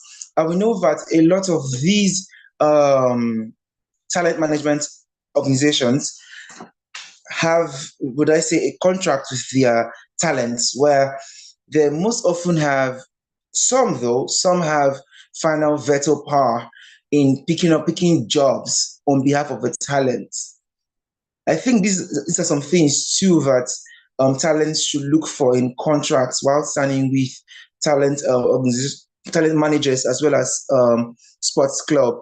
So please, mentors, what do you think about that with regards to some contracts that give veto power to either the sports club or a talent manager to veto some of its decisions? So where something like this occurs, that looks like a breach of contract, where by contract you sign, it is clearly stated that you must accept every job, every endorsement that comes from your management. And at this point, due to your religious belief, you do not want to accept such. What do you think the law would say? Where would the law tilt to in such a decision or such a dispute? Thanks, Godzilla. So again, I'm heading back to the reasonableness argument. We've had something, at least in our local sphere in Southern African football, where some clubs have a contract with youth players that gives that club an irrevocable power of attorney to renew the player. That's very similar to what you're saying. It's a veto power. They have the irrevocable power to say yes or no to them signing or re-signing or registering. And it's untested for now, but I know for a fact any court, and these types of things will have to go to court because it involves minors. Any court will say that it's an unconscionable contractual term, it's unreasonable and cannot be upheld. I verily believe that any arbitration tribunal will be minded to say the same thing if it's in their sphere. If the team has veto power over a player's religious belief, I can hardly see any arbitration tribunal or arbitrator worth their weight in salt saying anything to the effect of, the player has to now go with that veto power. But that's a veto power. If it's a bit more reasonable, then the case would be different. But you specifically mentioned a veto power. Veto is a lot more unreasonable, and the chances that something like that will stand is a lot less. I don't know what Marx's feel is about it, but that's mine. Yeah, thank you. I mean, not much different from yours, but sometimes I just like to play the devil's advocate and try to look at the argument on the other side, because sometimes there's when it comes to contract, of course, Eben has told us the principal rule is pacta sunt servanda, which means parties are bound by their contract. So if you've made a contract, you've enjoyed the benefits, then you should also do you should also fulfill your requirements. And so sometimes also, I also get the point that some of these agencies also have a counter argument, which is also powerful. A lot of times, these agencies have invested their money, in bringing that talent or that player out of obscurity. They have, taken a lot of pains to nurture him and all of that. And then when the time comes, of course, they didn't do all of that just on a moral ground. They did it for cold cash. They did it in return to, they've invested and they expect to get maximum returns on their investment. And because they are more business savvy than the talent, they want to be a simple case of you face your talent, just do your thing, play, go ahead and be the best you can be on the pitch, and let us handle the business for you. Because when you were not yet in the limelight, we had to put up with you, we had to invest in you and all of that. But of course, if that argument is made, which sometimes it is made, the argument, of course, which comes on the other side is that in that case, you're almost commodifying the talent. So it's a recurring argument. It's not an argument that's going to have an end anytime soon. That to what extent should agencies have such rights over the talent, considering that the agency is in it for the money, is in it and it's invested and wants a return on its investment. But again, because it's it's because a human being involved, not just not just a regular commodity. Then you expect to have some sort of balance. So I think the word that Iben used really is it that, and taking an example not from sports law but from and even place to some extent in sports law. There's what we call contracts in restraint of trade. So in general contract law, also in consumer protection law, you can enter into a contract where you say a former employee, when he leaves your company, should be restrained from working for your competitors or from setting up in competition against you. But even when it comes to that, the courts always apply a test to say, look, let's check for reasonableness of the restraint. So if you restrain the person and say, you will never work in this industry anymore for my competitors, then that will be considered unreasonable, because essentially you are taking away the person's livelihood from him. But if there are reasonable limits to that right, for instance, say for 2 years, typically now it's even 6 months. Most courts will not allow you to restrain a person more than 6 months. And then also you may want to put geographical restraints. So you could say maybe within this city, or within even within a city, within maybe a certain radius of the outlet, of the former employer. So there must be some reasonable bounds to how you make a human being a commodity, in as much as an agency you want return on investments. But then there must be a limit to how you make the human being become nothing more than just a commodity, because he still remains a human being. So even though he enjoyed your money and he took your investments, but then you should not get to the point where he no longer has a life of his own, and you have to have that veto power over him to make him do things that are against his conscience. But again, the argument of reasonableness is on both sides. So if the argument by the athlete is flimsy and is merely just designed to opt out or to create problems, then of course I believe an arbitral tribunal would see through that, which is part of the advantages of using arbitral tribunals, not national courts. Tribunals are also, sometimes some of them are retired sports people. So they have a greater understanding of the context of the dispute than a national judge who might not know much about the sport, who's never been in that industry. But typically with these arbitrators, they are either maybe lawyers who are very experienced in the sports industry. Sometimes they themselves were former athletes as well. So they have greater understanding, and they're able to draw that line in what is reasonable and what is unreasonable. So that is just another advantage of using arbitration in the sports industry, is the fact that you're able to get people who can identify with the disputes because they themselves have played in that sector before. Thank you. Okay, thank you so much. Thank you so much to our amazing mentors. So before we come back to more questions, we have a few more minutes in today's session. We want to take one of my favorite parts of Jiipcc, and that's going to be the picture time. So at this point, ladies and gentlemen, please, if you do not mind, kindly turn on your cameras for us to take our pictures. Do not forget, for privacy protection's sake, these pictures would be used on our social media platform for publicity's sake and promotion of the Jiipcc program. So when you see your face there, please smile. Thank you so much. Okay, Mr. Dennis, we'll take the pictures now, and let's know when we've gotten a good shot here. Thank you so much.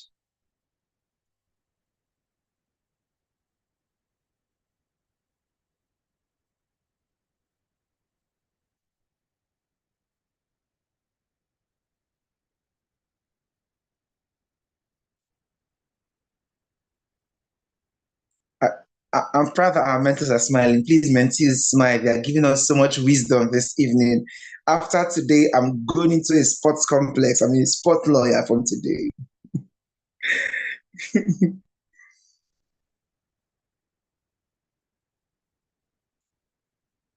Okay, Mr. Dennis, please, once you have the shot, let us know, please, sir. We are done. Okay, thank you so much. Thank you. That's one thing I so much enjoy about the IP course.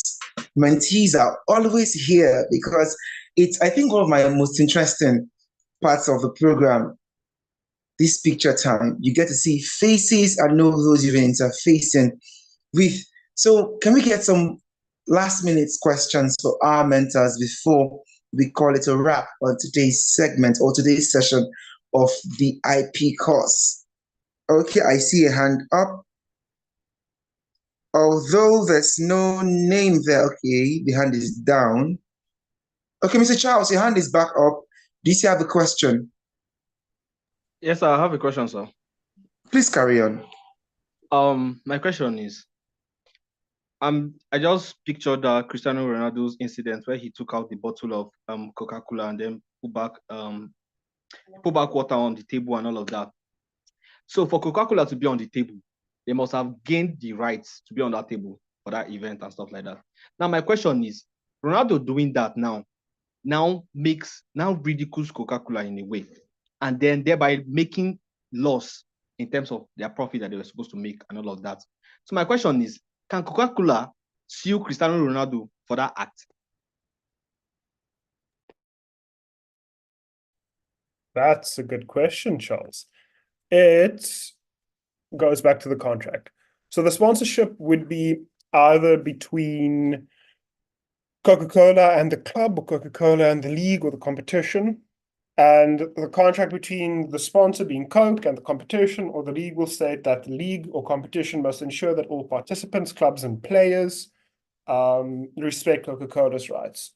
So if Coca-Cola was to sue anybody, it would have been either the club or the competition, but not Cristiano Ronaldo, because the contract's not with Cristiano Ronaldo.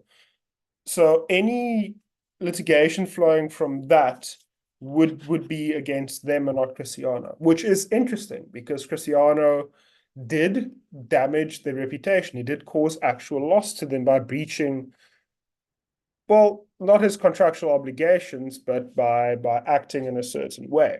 So they can't sue him for breach of contract. To my mind, however, they could have sued him for damage to their reputation. But they're not going to sue Cristiano Ronaldo because it's Cristiano Ronaldo. You wouldn't sue him. You wouldn't sue Messi because that's corporate suicide. So yes, technically they could have, but no, they didn't. The person against whom the relief would lie would be the party with whom they have the sponsorship agreement. I don't know what your view is, Charles, but that's mine. Oh, not Charles, sorry, Mark. Yes, I agree with you absolutely that it will be difficult for them to have direct recourse because just like we mentioned about FIFA Pro and the way these agreements are structured, I mean, it's layer upon layer, but typically there's rarely any agreements where the footballers themselves have direct agreements with ultimate sponsors and these brands. It will usually be the footballer has an agreement with his club has an agreement with the league has an agreement with that particular competition, that competition has an agreement with the brand. So you can see it's a long chain. So it's not possible for the company, even in basic civil law, it's not, there will be no privity of contract between that brand and Cristiano Ronaldo directly. So likely the brand will have to sue the competition or the league, depending on who has an agreement with. Even though theoretically in Nigerian law, it's theoretically possible that there's what we call a third-party proceedings, where the brand Coca-Cola sues, say, the competition Champions League, and then Champions League can decide to now do what we call a third-party proceedings and now join Cristiano Ronaldo and say, if the court finds that we are liable for having breached the agreement with the Coca-Cola, then Cristiano Ronaldo should bear the liability that is assessed against us. So that's sort of what we call third-party proceedings. But something Eben said is important is that when brands assess this thing, they also think beyond your legal right. You also think of other considerations. So you ask yourself, if it ends up in the news that we have sued Cristiano Ronaldo, who has 30 million followers on Instagram, so I imagine that all those 30 million fans of Ronaldo suddenly become, against your brand. So I don't think any brand wants to be in that kind of position. So sometimes discretion would be the better part of valor in such situations. Yeah, so Mark, just on that, Cristiano doesn't have 30 million followers. He has 627 million Instagram followers. Wow, that was such an underestimate from me. It's crazy. Yeah, it's I mean that's 10 times the population of our country. It is ridiculous. Okay, yes, that's really, really true. But looking at this, we know that Cristiano Ronaldo, let's say he has another endorsement or he's signed with another company, probably competition. He doing what he did, wasn't that protecting himself from liability? Because by leaving the drink the way it was, it would be, some say, a breach of contract on his own part, because he would be endorsing that drink that is a competition, maybe to another company which he signed with. So taking that to court, I think he was letting himself from conflict of interest or from a breach of contract on his own part by doing what he did. So being sued, how easy would that flow?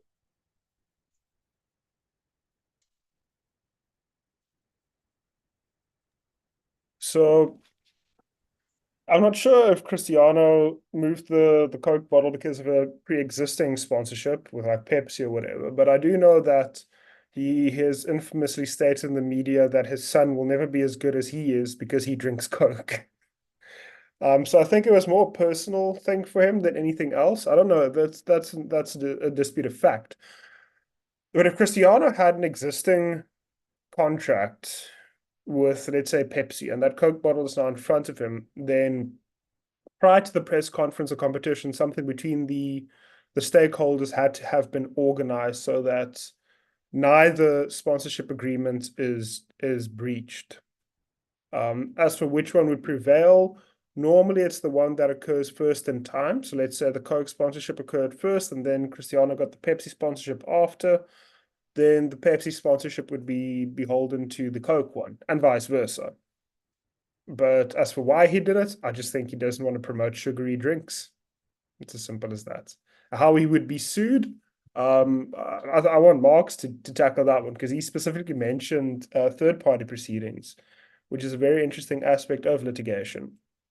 But for suing him, it would be breach of contract from either the Coke or the other sponsorship.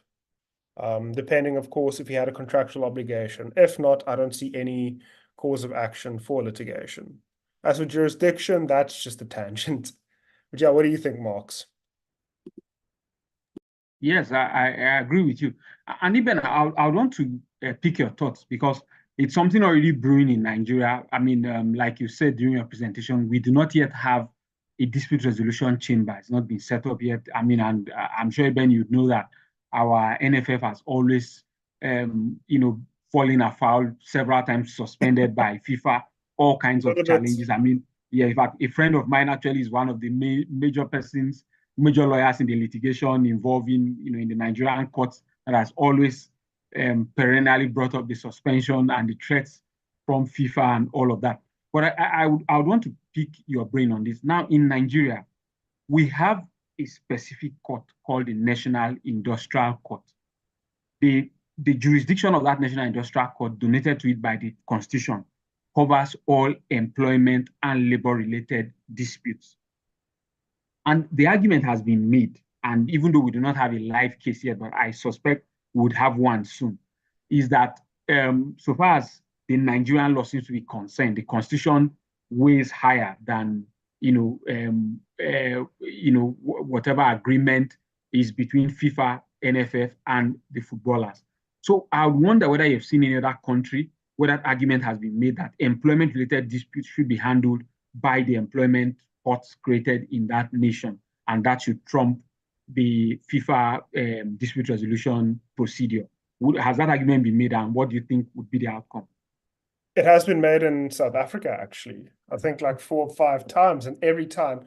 So in our constitution, we have Article 34 that guarantees access to courts.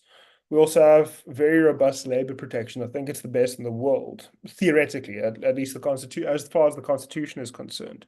Now, what the argument is that we have specialized labor courts and labor appeals courts that are there to deal with these specific labor issues. However, because contractually speaking, this private arbitration is agreed to by the parties as an alternative to the court system. You can't really say that access to courts is being taken away, because at the end of the day, they do contractually agree to it. They're not being forced into it. If you don't want to do it, don't play football.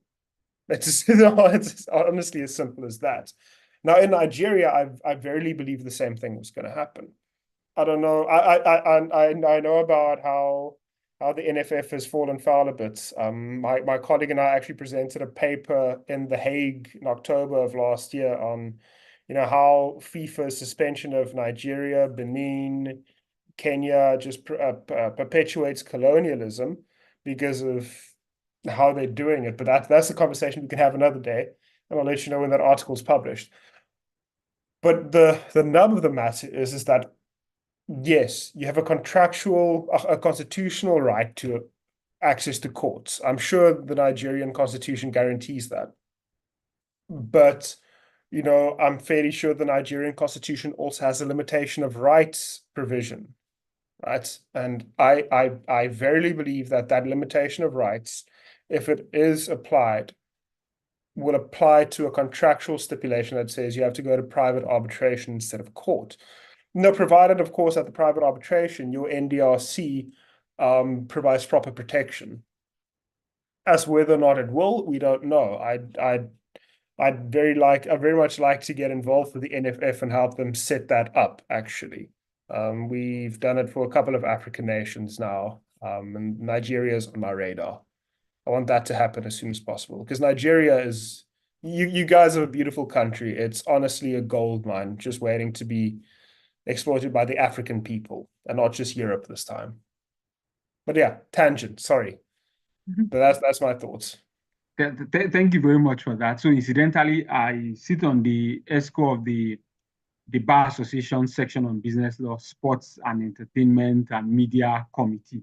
So actually, we've been having some discussions about that, about really persuading the NFF to really set up those structures, because, as it stands now, it's quite a funny scenario where we don't have the structures properly set up. I mean, there's theoretically a structure, but clearly not what it ought to be. I think FIFA for now is just, doesn't want to always wield the big stick, so they just sometimes pretend like we're in compliance. But I suspect if FIFA took up all its standards, it would find we are not yet in compliance. So definitely, we'll find a way to engage you to have some discussions. Maybe come speak at one of our events, see how we can, further discussions about helping the NFF set up properly as it ought to be.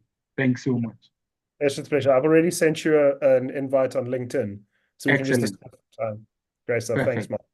Perfect. Yeah. So, Gustav, if we're about to round up, there's one question I really want Eben, I believe would benefit the mentees. So before we round up, Ben should actually help mentees know what it takes to start a career in sports law, become a sports lawyer. It's not very popular yet in Nigeria. We don't have too many sports lawyers, but I believe it's an area we should begin to focus on. So maybe you should give us tips what to do and how best to go about it. But I think we should save that for the last 2 days. Anything else? Maybe we'll do that before we come back to that, and let that be the most juicy thing we live with today. Yeah. Yes. If there's no other questions, how to become a sports lawyer? I became one by accident. When I graduated with my law degree, COVID hit. One of my father's friends was a partner at a law firm. I started doing my articles of clerkship, and I met a junior director at our firm, Larique, who did a master's degree in sports and entertainment law in Madrid. He introduced me to some of the structures, threw me in the deep end, and that was 4 years ago. And now I'm here. So how do you become a sports lawyer? Be a lawyer and just jump in, see what you can do. Speak to players, speak to clubs. Read the regulations, read the FIFA regulations, read the Olympic Charter. Just read, and read. And if you have questions, ask sports lawyers. I mean, I love answering questions, like you've probably seen. The best way to become a sports lawyer is to just be one. There's no requirements except being a lawyer. You just need some experience. It's not like being a patent attorney where you need to be registered to be one. Lord knows that's difficult enough. But sports lawyers are just normal lawyers who love sports and just have a lot more experience. That's it. I mean, that's just how you become it. I don't know how else to answer it. Just read the rules, get involved in sports. Yeah, and we'd love in the fraternity to have all of you. We need more sports lawyers, and we need good sports lawyers. But thanks, Marks. Fantastic. Thank you so much. Thank you. Mentees, I like how simple that was. If you want to be one, just to be one. There's no fast or short rule about it. And that's one thing about this particular program here at Jiipcc, is to give you that push, that nudge to know that there are people out there who are thriving in this space. You can be one of them. Mr. Cohen has said, read. A lot of reading can be done, a lot of researching can be done. You can also send questions to the ones who are in that field to get more knowledge about it. Just here, Mr. Cohen has sent an invite to Mr. Max. Funny enough, after most of our sessions here, I go back to mentors, I send invites, and they are so welcoming and accommodating. They would accept. If you should engage them through messages by chat, they would reply, and you can actually have a good relationship with them that can push you in the career you want to go. So in the IP space, over the last few weeks and more weeks to come, any part of IP you think you would love to go in, or law in general, you can reach out to either any of the mentors who might have come during that particular week, engage them. And I'm sure with so much wisdom as this, we would have a future with leaders in this kind of space who know what to do. I would always say Jiipcc building the next generation of intellectual superstars. It starts from here. Indeed, Esther, we look forward to having him as a mentor. Again, it's already past the hour of 6, and we need to call it a day, but it's been a very interesting discourse here at the IP course for the JIPCC mentorship program for 2024, first and second quarter. Thank you so much to our superstar mentors, Mr. Max Ikongwe and Mr. Eben Cohen, for being with us throughout the session and giving us stellar presentations, stellar discussions, stellar answers to questions. Thank you so much. It's been an honor having you with us for this session. And then to our presenters for today, thank you so much for stepping up to the challenge and giving us beautiful presentations for your group. To everyone as well who was with us throughout today's session, all our mentees, thank you. Keep doing good job. Keep being the best you can be. Keep doing a good job, brother. Keep pushing yourself to be the best of what you are meant to be. Blow the roof. The sky is just a starting point. Let this be a nudge. Thank you so much to Mr. Dennis for being with us throughout. Thank you again to Jiipcc for this opportunity. My name is Goslav Kamalani. It was an honor moderating today's session. Until next time, when we explore more thoughts in the IP space and law, do have a fantastic weekend. Bye-bye. Thank you. Have a great weekend. See you guys next week.